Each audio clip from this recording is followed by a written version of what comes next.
Sunil Kumar carpenter, lecturer commerce, आपके सामने class 11 subject accountancy chapter first introduction of accounting की terminology लेकर प्रस्तुत हूँ।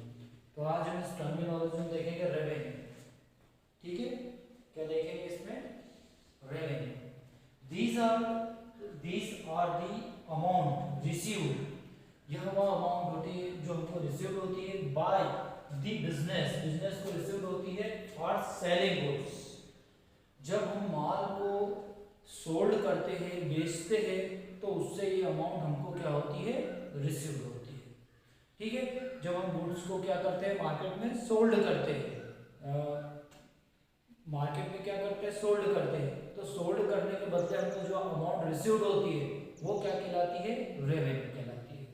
ठीक है, जैसे हम मान लो स्टेशनरी का बिजनेस करते हैं और हमने जो स्टेशनरी है वो मार्केट में क्या कर दी? सोल्ड कर दी। तो उससे जो प्रॉफिट प्राप्त हुआ है, जो हमें मिला है, वो क्या कहलाएगा?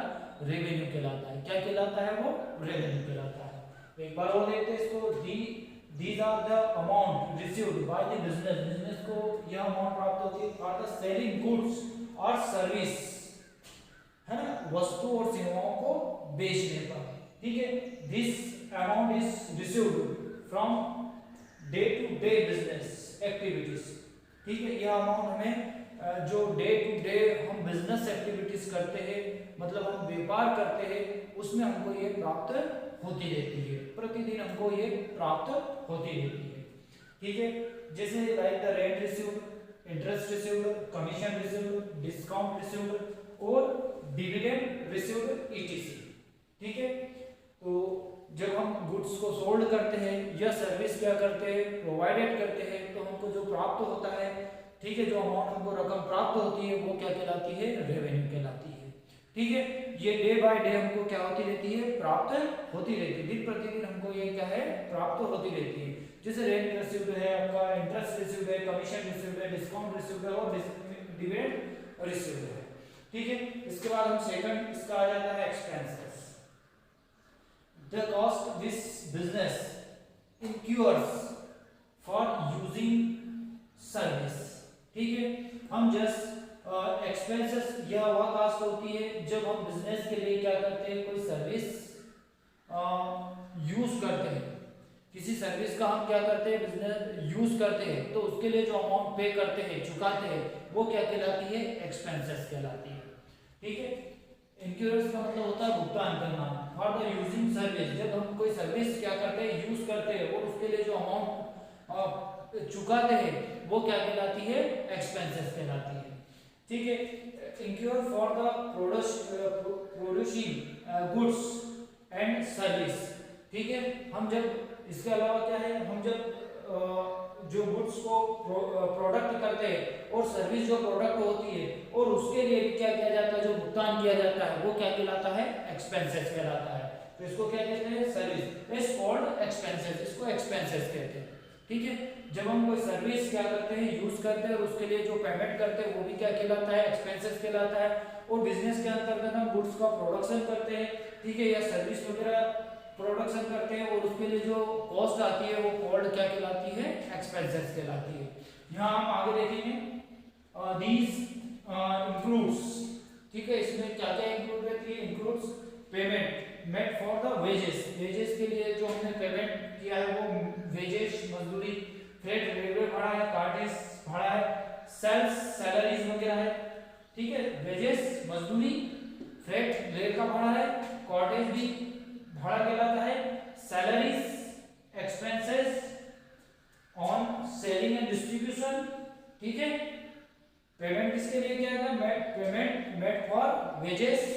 ठीक है, हमारे फैक्ट्री के अंदर या जो संस्था ऑर्गेनाइजेशन के अंदर जितने भी लेबर क्या करते हैं? वर्क करते हैं, उनको जो रेम्यूनरेशन दिया जाता है, वो वेजेस कहलाता है। फ्रेट रेलवे का भाड़ा।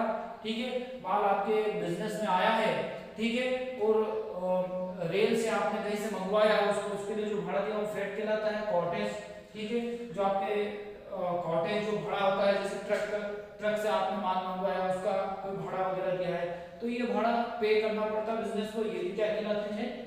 एक्सपेंसेस कहलाते हैं। सैलरी पेड टू एम्प्लॉइज, ठीक है, एम्प्लॉइज को जो सैलरी पे की है वो भी एक्सपेंसेस के अंतर्गत आती है। Expenses on selling and distribution, ठीक है, आपने माल को बेचने में जैसे कमीशन एजेंट को सैलरी दी जाती है, कह सकते हैं कि जो एजेंट को कमीशन दिया जाता है, ठीक है, वो सेलिंग एक्सपेंसेस एंड डिस्ट्रीब्यूशन, वस्तु को वितरण करने से संबंधित जो एक्सपेंसेस होते हैं उनको भी इसके अंतर्गत लिया जाता है।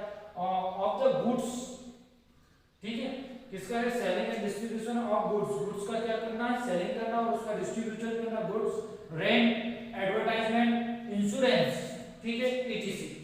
इन ब्रीफ, संक्षेप में इनको बोल सकते हैं, we can say that the cost for the earning revenue is expenses, ठीक है, जो रेवेन्यू अर्निंग करने के लिए जो कॉस्ट आती है, ठीक है, वो क्या कहलाती है, एक्सपेंसेस कहलाती है, ठीक है।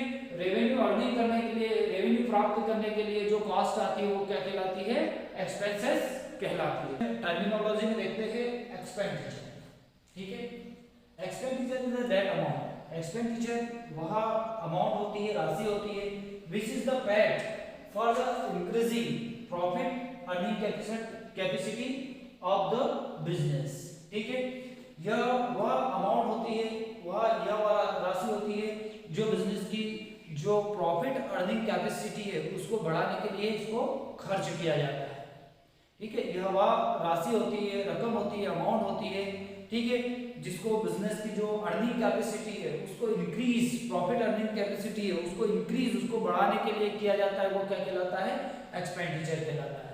इसके आगे हम देखते हैं, है ना, यहां से देखते हैं expenditure is of long period nature, जो एक्सपेंडिचर का जो नेचर होता है वो कैसा होता है, लॉन्ग पीरियड होता है, कैसा होता है, लॉन्ग पीरियड, जो बिजनेस में लंबी अवधि के लिए इसको क्या किया जाता है, लॉन्ग पीरियड के लिए क्या किया जाता है, भुगतान किया जाता है।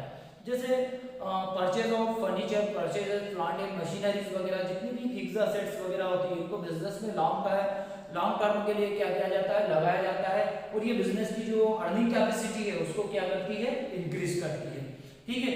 तो ये लॉन्ग पीरियड के लिए तो नेचर की होती है, ये है ना, expenditure is of the long period nature, ठीक है, the payment made for the acquiring assets और for the purchasing a business is called expenditure.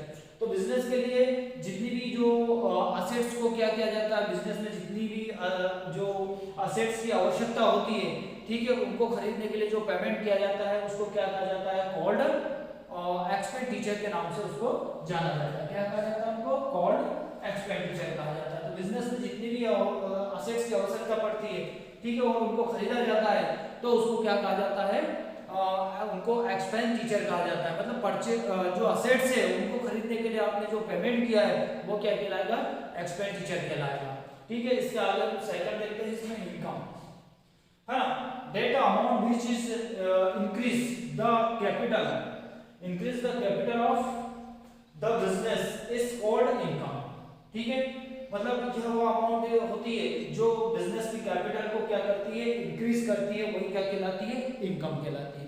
तो बिल्कुल सही है, राइट है ये कि जो बिजनेस की कैपिटल जब इंक्रीज होती है तो वो क्या कहलाती है, किससे इंक्रीज होती है, वो इनकम से इंक्रीज होती है। तो कोई भी बिजनेस जो प्रॉफिट अर्न कह सकते हैं, इनकम अर्न करता है, इनकम प्राप्त करता है, तो उसकी कैपिटल क्या हो जाती है, इंक्रीज हो जाती है। तो एक बार इसको देखते हैं, that amount which is increases the capital of the business is called income. To find, ठीक है, इसको find this amount, इसको कैसे निकाला जाता है, तो expenses और directed expenses को डिडक्ट कर दिया जाता है from the revenue में से क्या कर दिया जाता है, जो expenses को, जो रेवेन्यू होता है उसमें से expenses को माइनस कर दिया जाता है, डिडक्ट कर दिया जाता है।